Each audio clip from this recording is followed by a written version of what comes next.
Olá e bem-vinda ou bem-vindo a mais uma exploração aprofundada. Olá a todos. Hoje a nossa viagem leva-nos a tempos e lugares bem distantes. Vamos desde as areias do deserto egípcio, lá no século IV, até aos claustros de mosteiros medievais, como o nosso conhecido Mosteiro de Alcobaça. Exato. Incluem os escritos, que são bastante penetrantes, de Evagrio Póntico, que foi um monge do deserto com uma visão muito aguçada da psique humana. E também textos posteriores, como o Tratado Português. E a nossa missão, qual é? É desenterrar a sabedoria antiga sobre as nossas lutas interiores, aqueles pensamentos, aquelas paixões que às vezes nos perturbam e descobrir os caminhos que eles propunham para alcançar a virtude e, bem, uma paz mais profunda. É precisamente isso. Vamos seguir o rasto destas ideias, começando com aquilo a que Evagrio chamou os 8 pensamentos maus, os logismoi. E vamos tentar perceber como é que essa compreensão depois evoluiu para a lista que talvez seja mais conhecida hoje, a dos 7 pecados capitais. Certo. Mas, talvez mais importante ainda, vamos focar-nos não só, pronto, no diagnóstico destes desafios internos, mas especialmente nas práticas e nas virtudes que eram vistas como os verdadeiros antídotos. É um mergulho, no fundo, na psicologia e na espiritualidade prática dos primeiros monges e também dos seus herdeiros. Parece-me fascinante. Então, para começarmos, quem foi exatamente Evagrio Póntico e por que é que a perspectiva dele é tão fundamental para esta nossa conversa? Bem, Evário Póntico, que viveu no século IV, foi uma figura intelectual e também espiritual de grande relevo. Ele esteve associado a grandes nomes da teologia, como Gregório de Nazianzo, mas acabou por escolher uma vida mais radical, a de anacoreta, ou seja, um ermita, no deserto do Egito. Hum, E o que torna o Evágrio particularmente interessante para a nossa análise é que ele não falava primariamente de pecados. Pelo menos não no sentido mais moralista, que por vezes associamos ao termo hoje em dia. Ele usava o termo grego logismoi. Logismoi. O que é que isso significa exatamente? É uma palavra que não usamos. É um termo muito rico, de facto. Pode traduzir-se por pensamentos, raciocínios, impulsos, mas muitas vezes com uma carga de paixão ou até de obsessão. São, digamos, aqueles padrões de pensamento que nos prendem, que nos agitam e que nos afastam de um estado de clareza e de paz interior. O que, na perspectiva dele, claro, significava afastar-nos de Deus. Evagrio era um observador incansável das subtilezas da mente humana. Ok, então vamos lá esmiuçar isto um pouco. Quais eram esses 8 logismoi principais que ele identificou? Evagrio listou 8, e numa ordem que se acredita que tinha um significado, talvez ligada às etapas do caminho ascético que eles seguiam. São eles: a gula, que é o desejo desordenado por comida; Uhum. a luxúria, pensamentos ou atos impuros; a avareza, o apego ao dinheiro e aos bens materiais; Sim. a ira, a raiva, o ressentimento; a tristeza, que é uma melancolia que pode paralisar a pessoa; a assídia, que é um estado complexo de torpor e inquietação espiritual; a vanglória, o desejo de reconhecimento e admiração, mas de forma superficial; e, finalmente, a soberba, o orgulho, que ele via como a raiz de muitos outros problemas. Essa assídia, essa palavra desperta mesmo curiosidade. Não é um termo do nosso dia a dia. O que é que representava especificamente para o Evagrio? A assídia é, de facto, um dos logismoi mais intrigantes, e Evagrio descreve-a com bastante detalhe, chamando-lhe mesmo um dos demónios mais pesados. Ele associava-a frequentemente ao meio-dia, chamava-lhe o demónio do meio-dia. Curioso. Talvez porque era quando o calor e a monotonia da vida no deserto se tornavam mais opressivos. Manifestava-se como um profundo tédio espiritual, uma aversão à própria cela, o espaço de oração e trabalho do monge, ao trabalho manual, à leitura espiritual e até um certo fastio em relação aos outros monges. Uma espécie de desânimo profundo. Sim, é quase uma mistura de desalento profundo com uma irritabilidade latente. E o curioso é que podia levar tanto à inércia completa, à pessoa não querer fazer nada, como a uma agitação sem rumo, um desejo de estar em qualquer outro lugar, a fazer qualquer outra coisa. O tratado prático dele tem descrições muito vívidas disto. É interessante como algo que parece tão específico daquele contexto monástico não é. Parece ter ecos em sentimentos modernos como o burnout ou um certo tédio existencial. Mas, voltando ao Evagrio, qual era o propósito de identificar e combater estes 8 pensamentos? Onde é que eles queriam chegar com isto? Qual era o objetivo final? Bem, o grande objetivo era alcançar a apatia. E aqui é crucial não traduzir isto pela nossa noção moderna de apatia, que é uma coisa negativa. Certo, não é não sentir nada. Exato. Para Evagrio e para a tradição filosófica, nomeadamente a estoica, que o influenciou bastante, a apatia não é a ausência de sentimentos. É antes um estado de tranquilidade interior, de equilíbrio sereno, em que a pessoa já não é dominada ou arrastada pelas paixões desordenadas. Evagrio chegou a descrever a apatia como a saúde da alma. Era a condição necessária para se poder aceder à teoria. Sim, a contemplação das realidades espirituais, a contemplação de Deus. E o caminho para essa saúde, para essa apatílua, passava pela practiké, ou seja, a vida prática de disciplina ascética e o cultivo ativo das virtudes. Faz sentido. No entanto, a maioria das pessoas hoje, quando pensa nestes temas, pensa logo nos 7 pecados capitais, não é? Como é que se deu essa transição dos 8 logismo e diavagri para os 7 pecados que se tornaram canónicos no Ocidente? É uma boa pergunta. Essa adaptação e, digamos, popularização é maioritariamente atribuída ao Papa Gregório Magno, isto já no final do século VI, quase 200 anos depois de Evagrio. Gregório, numa obra muito famosa, a Moralian Job, os comentários morais sobre o livro de Job, pegou na lista de Evagrio, mas reorganizou-a e reinterpretou-a um pouco. O objetivo era torná-la mais adequada para um público mais vasto, para além dos monges especialistas do deserto. Ele queria oferecer um esquema que fosse compreensível para a vida cristã em geral. E quais foram as principais alterações que Gregório introduziu? Foram, assim, mudanças muito substanciais? Sim, houve algumas mudanças significativas, tanto na estrutura como na ênfase que ele deu a cada um. Uma das mais importantes foi a forma como Gregório posicionou a soberba, a supérbia.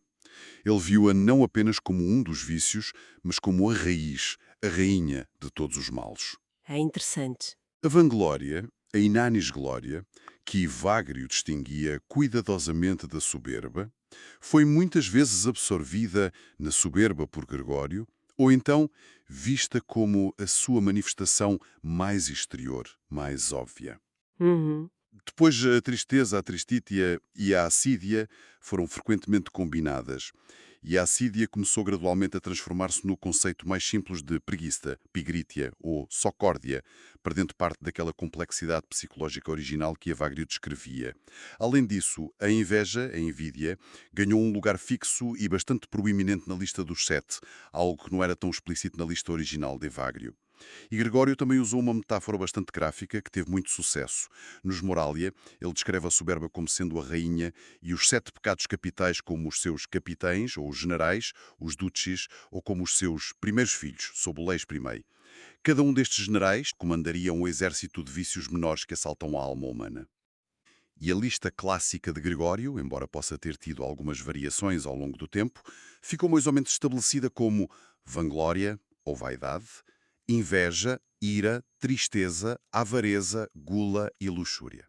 E foi esta estrutura de 7 que se tornou dominante na tradição ocidental. Percebo. Faz sentido essa evolução e adaptação a contextos diferentes. Mas, voltando à pratique, à dimensão mais prática disto tudo, a tradição monástica não se ficava apenas por catalogar os problemas, pois não. Qual é então a proposta de solução deles? Como lidar com isto? Claramente que não. O diagnóstico era só o primeiro passo, não é? O coração da espiritualidade monástica estava mesmo na pratique, na prática diligente, constante das virtudes. E estas eram vistas como remédios específicos para cada paixão, para cada logismos. O objetivo era purificar o coração, reorientar as energias da alma e alcançar essa estabilidade interior, a tal apateia. Hum. E é fundamental notar que isto era sempre entendido como um processo que exigia esforço humano, claro, mas que dependia em última análise da graça divina. O Tratado Prático de Evagrio estão recheados de conselhos práticos para este combate espiritual. E que virtudes eram particularmente recomendadas como antídotos para estes pensamentos ou pecados? Há um conjunto de virtudes que aparece recorrentemente. Por exemplo, a mansidão, ou doçura, em grego, preotes, era vista como o remédio direto contra a ira. Evagrio gostava muito de citar o exemplo de Moisés, que a Bíblia descreve como o homem mais manso da terra, e também as palavras do próprio Cristo. Aprendei de mim que sou manso e humilde de coração. Considerava-se que, sem mansidão, era impossível haver paz interior ou mesmo aprender algo espiritualmente valioso. Faz todo o sentido. Outra virtude absolutamente central é a caridade ou amor, agape. Evagrio, no seu texto O Gnóstico, chega a dizer que a caridade é filha da impassibilidade, da alpateia, e também a porta da ciência, ou seja, do conhecimento espiritual. É vista como a grande força curativa das paixões da alma e manifesta-se não só na relação com Deus, mas também com os outros, por exemplo, através do ensino generoso, desinteressado. E para as outras? Gula, luxúria. Bem, aí entrava a abstinência ou continência. Era um meio óbvio para combater a gula e a luxúria. Evagrio, no Tratado Prático, era bastante exigente, aconselhando moderação não só na comida, mas imagine, até na água que se bebia. Uau! E para a avareza, o apego ao dinheiro? Aí o remédio era o desapego e a pobreza voluntária. Evagrio era muito duro com a avareza, chegou a chamar-lhe mãe da idolatria. Idolatria. Sim, porque a pessoa acaba por colocar a sua confiança e a sua segurança nos bens materiais em vez de confiar na providência divina. Outras práticas essenciais eram, por exemplo, a oração constante. Evagrio recomendava orações curtas e frequentes, uma prática que, de certa forma, antecipa a famosa oração de Jesus da tradição oriental. Era uma forma de manter a mente ancorada em Deus e de repelir os pensamentos negativos, assim que eles surgissem. E talvez uma das mais importantes, a vigilância e o discernimento. Em grego, diácrise. Vigilância e discernimento. Exato.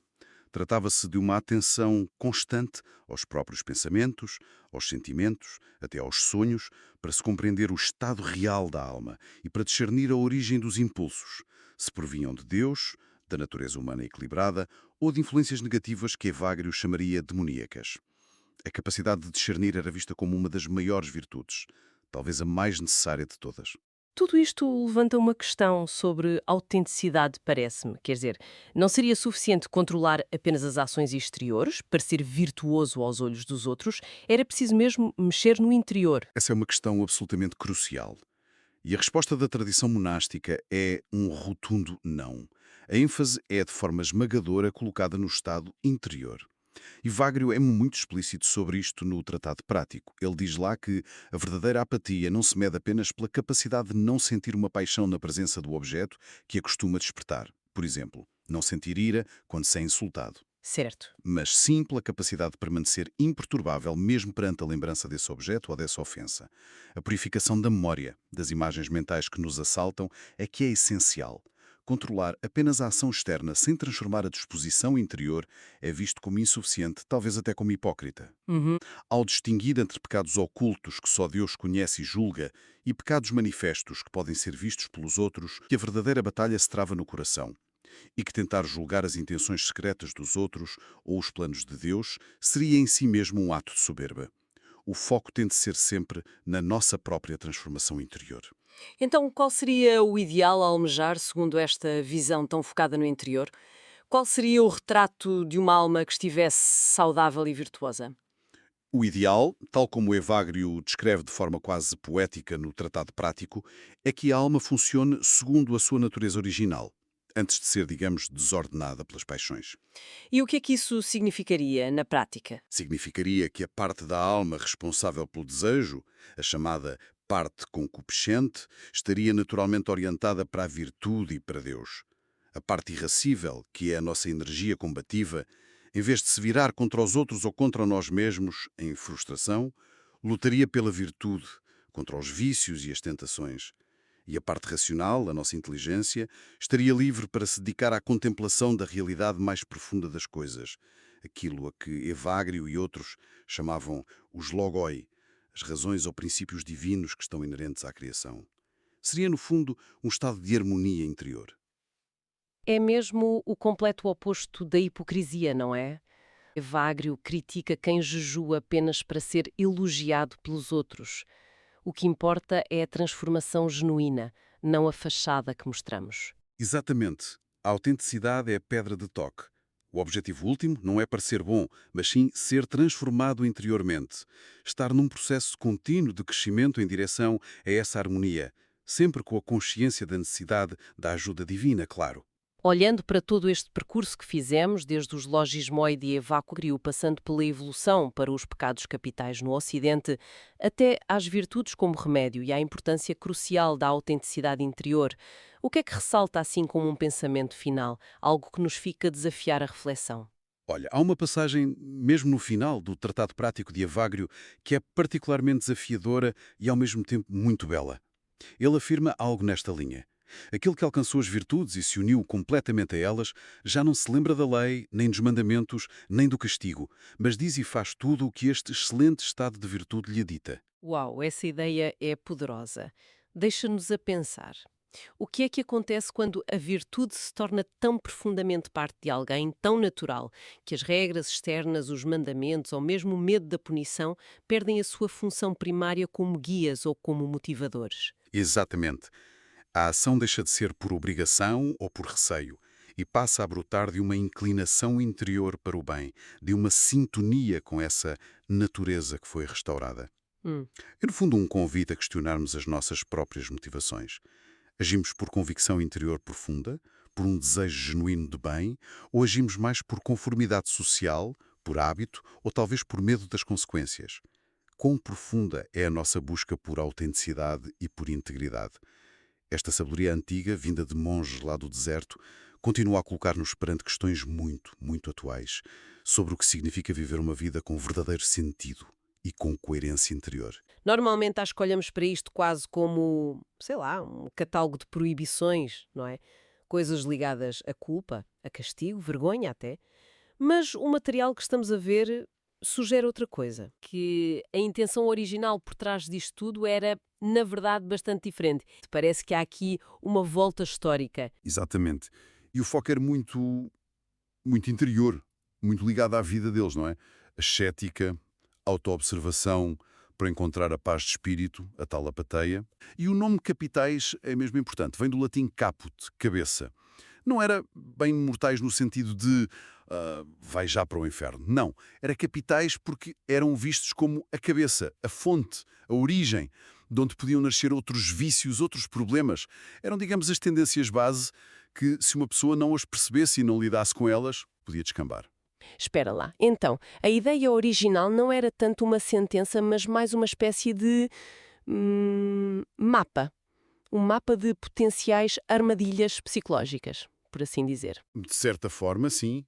Quer dizer, a lista funcionava mais como um guia de autoconhecimento e, sobretudo, de prevenção. Um alerta para desequilíbrios cá dentro que nos fazem sofrer. E não só espiritualmente, mas psicologicamente, socialmente. Uhum. Pensemos, sei lá, a ira descontrolada destrói relações, não é? A inveja que nos tira a alegria, a avareza que nos isola, a preguiça que no original era a assédia, uma espécie de torpor espiritual e existencial que nos impede de crescer. Era quase como um manual de saúde psicoespiritual da altura, focado em identificar estas tendências e depois cultivar o oposto, as virtudes como antídoto. Que interessante essa ideia de antídoto. Exato. A intenção principal não era meter medo ou gerar culpa que paralisa, mas sim promover a atenção interior, o equilíbrio, o desenvolvimento da pessoa, através da humildade contra a soberba, da generosidade contra a avareza, da caridade ou amor contra a inveja, paciência contra a ira, temperança contra a luxúria, moderação contra a gula e diligência contra a preguiça. Era um caminho para o bem-estar, para a integração, claro, compreendido naquele contexto específico, cultural e religioso. É uma perspectiva francamente diferente da imagem mais popular que temos disto e faz pensar. Nas correspondências hoje em dia, quer dizer, hoje a psicologia ou a psiquiatria, claro que não iam usar a palavra pecado, mas se calhar olhava para a dificuldade em sentir alegria pelo sucesso dos outros, a inveja, ou para a falta de motivação de propósito, a tal preguiça, a assídia, ou a raiva explosiva, a ira, como sinais de sofrimento, sinais de questões emocionais ou relacionais que precisam de ser compreendidas, trabalhadas em terapia, sem aquele peso todo do estigma moralista. São abordagens diferentes, claro, mas para desafios humanos que parecem continuar para cá. Continuando nesta linha de desafiar ideias feitas, e isto é paradoxal, muitos ateus, na sua hum, na sua prática ética do dia a dia, podiam estar a viver valores que tradicionalmente associamos ao cristianismo, tipo compaixão genuína, sentido de justiça, humildade, de forma mais consistente do que algumas pessoas que se dizem crentes. É importante sublinhar isto. Foca na prática, no que se vê, e não na afiliação que a pessoa declara. Sim, esse é um ponto central. Distingue muito claramente entre a prática de valores éticos, que são universais, no fundo, e a adesão a um sistema de crença específico. Valores como a empatia, a solidariedade, a honestidade, o perdão, o respeito pelos outros. Claro que são centrais na ética cristã, mas não são exclusivos dela. Certo. Que estes valores podem ser, e muitas vezes são, vividos e cultivados por pessoas com visões do mundo muito diferentes, incluindo ateus, agnósticos, que os baseiam na razão, na experiência humana que partilhamos ou em princípios filosóficos seculares. Então, a provocação não é tanto dizer que ateus são melhores que crentes ou algo assim simplista, mas sim questionar se o rótulo religioso é, por si só, um bom indicador da conduta ética de uma pessoa. Exatamente. A coerência entre aquilo que uma pessoa ou um grupo diz defender, os seus valores professados, e aquilo que faz na prática. A incoerência, essa distância entre o discurso e a ação, é um fenómeno humano, universal. Existe em todo o lado, em todos os grupos, religiosos ou não. Pode haver crentes que ajam contra os princípios da sua fé, claro, e pode haver ateus cujas ações não batem certo com os valores humanistas que dizem ter. O ponto crucial para a análise parece ser mesmo a ética em ação, a integridade vivida no dia a dia, e não tanto a declaração sou crente ou sou ateu. Faz sentido. É um apelo a olhar para lá das aparências, das etiquetas e a valorizar mais a substância do comportamento. E se seguirmos esta linha, que implicações é que tira disto, desta primazia da ação e da coerência, especificamente para a questão da ausência de crença religiosa? Como é que a não crença num tipo específico de Deus, e atenção, isto é importante, num Deus concebido como uma figura externa, rigorosa, que julga, castiga e que se pode tentar apaziguar ou influenciar com rituais, sacrifícios, pedidos. Como é que essa não crença poderia moldar a perspectiva de um ateu sobre a vida? É uma nuance importante. Foca-se na ausência de crença neste modelo específico de Deus. Sim.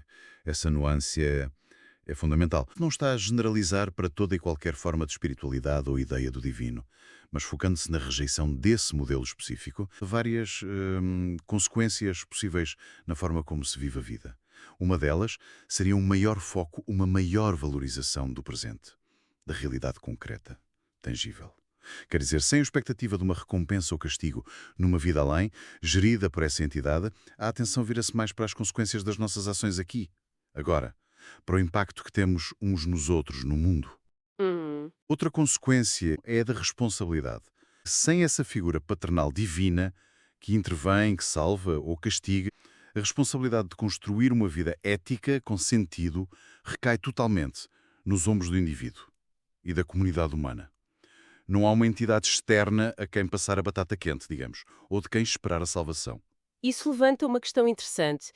Essa maior responsabilidade individual e coletiva seria vista como um fardo pesado ou como uma fonte de força de alguma maneira? E esta tomada de responsabilidade, embora seja exigente, claro, pode, na verdade, fomentar uma maior autenticidade e coragem.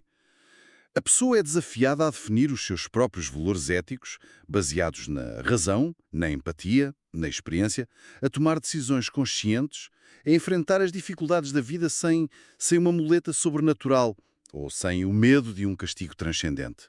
A coragem aqui não é não ter medo, mas agir eticamente, apesar do medo, apesar da incerteza que faz parte de ser humano. Hum, interessante. Há aqui uma ideia forte de libertação. A libertação não só do medo da punição divina, associada àquela figura específica, mas também daquela culpa existencial que os sistemas religiosos mais dogmáticos podem incutir. E esta libertação abriria espaço para uma ética mais autónoma, escolhida racionalmente, motivada pelo desejo de bem-estar, nosso e dos outros, e não pelo medo de Deus. Permite uma busca de sentido que seja genuína, pessoal. enraizada na experiência que vivemos, na ligação com os outros, com o mundo natural. Isto tem ecos claros em correntes como o humanismo secular ou certas formas de existencialismo, que valorizam muito a autonomia, a razão, a experiência consciente como guias para a vida. Então, resumindo, a rejeição de um Deus punitivo e interventor não levaria obrigatoriamente ao niilismo ou ao caos moral, como às vezes se ouve dizer. Pelo contrário, até podia, paradoxalmente, impulsionar uma postura mais vigorosa perante a vida. Mais presente, mais responsável. Uma ética que não vem de fora, imposta pelo medo, mas que nasce de dentro, de reflexão, de empatia e de uma certa coragem para viver autenticamente no único mundo que temos a certeza que existe. É uma visão desafiadora, sem dúvida. Bom, recapitulando então esta nossa exploração, começamos por olhar de novo para os sete pecados mortais e descobrimos esta perspectiva histórica que os via menos como sentenças e mais como um guia antigo para o equilíbrio interior. Quase um manual de prevenção psicoespiritual. Depois, fomos à reflexão sobre a ética na prática versus a filiação religiosa. Abordámos aquela ideia provocadora de que a coerência entre valores e ações conta mais do que os rótulos de crente ou ateu e que valores ditos cristãos podem ser vividos por qualquer pessoa. E, finalmente, analisámos como a ausência de crença num Deus especificamente punitivo poderia fomentar uma vida com mais presença no aqui e agora, mais coragem perante a incerteza e uma assunção mais profunda da nossa responsabilidade individual e coletiva. Foi isto, certo? Exatamente. Sim. Se tivéssemos que tirar daqui uma mensagem transversal, seria talvez essa. A ênfase na necessidade de olhar para além das categorias fáceis, dos rótulos. Um convite a focarmos na coerência ética, naquilo que as pessoas realmente fazem, como tratam os outros, em vez de nos basearmos só nas suas declarações de fé ou descrença. E o reconhecimento de que a busca por uma vida ética, com sentido, com equilíbrio, pode seguir caminhos muito diferentes, todos eles profundamente humanos. A integridade pessoal, a ação no mundo, parece ser o critério fundamental aqui. E como é nosso costume, deixamos uma última questão no ar para reflexão inspirada por tudo isto. Se aceitarmos, nem que seja por um momento, esta visão dos pecados como representações de desequilíbrios que todos podemos ter e da ética como algo que se vê sobretudo na ação, na coerência, como é que as nossas sociedades, com toda a diversidade de crenças e descrenças que têm, poderiam cultivar melhor virtudes essenciais como a compaixão, a coragem cívica, a responsabilidade uns pelos outros? Seria possível fortalecer essa cultura ética baseando-nos mais na nossa experiência humana partilhada, na razão, no diálogo aberto, na empatia e talvez diminuindo a dependência exclusiva de dogmas específicos ou do medo de uma autoridade lá em cima como os principais motores da moralidade? Fica a pergunta. Muito obrigada por nos terem acompanhado nesta exploração fascinante. Foi realmente muito enriquecedor. Não se esqueçam de subscrever para não perderem as próximas análises. Até breve.